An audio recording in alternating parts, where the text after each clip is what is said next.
Piece বেগুনি দাও। 10 piece আলুর চপ, 10 পিস বেগুনি। এই টাকা দেন আগে। আরে বাবা কতই পাবে, আগে দাও তারপর দিচ্ছি। কতই বুঝি না বাবা, দাম বাড়তি, আগে টাকা দাও পরে মাল দিতে আছে। আচ্ছা তা তোমার কত হয়েছে? 10 পিস আলুর চপ 2000 আর 10 পিস বেগুনি 2000, 4000 টাকা। 4000 টাকা? আরে বাবা আমি তো তোমার পুরো দোকান ধরেই চাইনি। আমি ওই 10 পিসের দামই বলছি আপনারে, 200 টাকা করে পিস আলুর চপ, 200 টাকা করে পিস বেগুনি। কি বলে আলুর চপ 200 টাকা পিস, বেগুনি 200 টাকা পিস? এই ঢয়ের কথা কও, হ্যাঁ? 200 টাকা আলুর চপের পিস কেমনে কি পাইলে? কেন তোমরা জানো না ইরান আর আমেরিকার মধ্যে যে সংঘর্ষ শুরু হয়েছে, মাল তো আসতেছে না, এদিকে সাপ্লাই কম, এর জন্য আলুর চপ পেঁয়াজির দাম বেশি। হ্যাঁ, তার আমেরিকা ইরানের ঝামেলা হইতে আছে। তোমার ওই আলুর চপ কি আমেরিকা দিয়ে আসে? না। পেজুয়ায় না। তাহলে তোমার বিদেশ দিয়ে আয়টা কি? এগুলা যে তেল দিয়ে ভাজি, এই তেলটা আসে বিদেশ থেকে। যেমন সয়াবিন, সকালে গেছিলাম না তোমার দোকানে সয়াবিন তেল কিনতে, তুমি কি 400 টাকা লিটার রাখছিল না?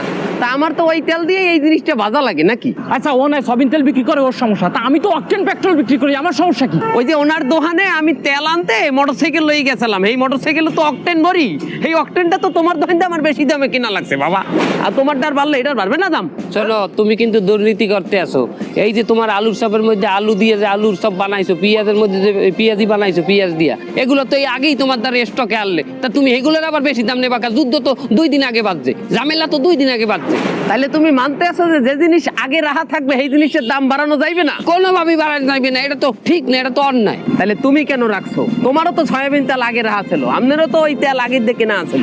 এই আপনার মতো লোকজন যারা আগের দিয়ে রাখা মাল কোনো সমস্যা হইলেই দাম বাড়াই দেয়, এগো জন্যই আজ দেশের এই সমস্যা। তোমরা যদি মাল স্টক করিয়ে তোমরা দাম বাড়াই দিতে পারো, তাহলে আমি কেন পারবো না? তোমরা কি করছো? তোমরা শুধু যুদ্ধের নাম শুনছো, নাম শুনে নিজেকে জিনিস লুকাই ফেলাইয়া তাড়াতাড়ি দাম বাড়াই দিছো, তেলের দাম বাড়াই দিছো, জিনিসের দাম বাড়াইতেছো, ও জিনিসের দাম বাড়াইতেছো। আল্লাহ পাক ব্যবসাকে করছে হালাল, আর আপনারা ব্যবসাকে করছেন হারাম। এই কাজ করিয়া আপনারা 100 টাকা বেশি রাখবেন একটা জিনিসে, অতিরিক্ত দাম নিয়ে আমরাও কাজ দাও, কেউ না কেউ 100 টাকা বেশি রাখবে অতিরিক্ত দাম নিয়ে, তার লাভটা কোথায়? না ঠিক আছে, আসলে আমার ওই সয়াবিন তেলগুলো আমার আগেই আসেন।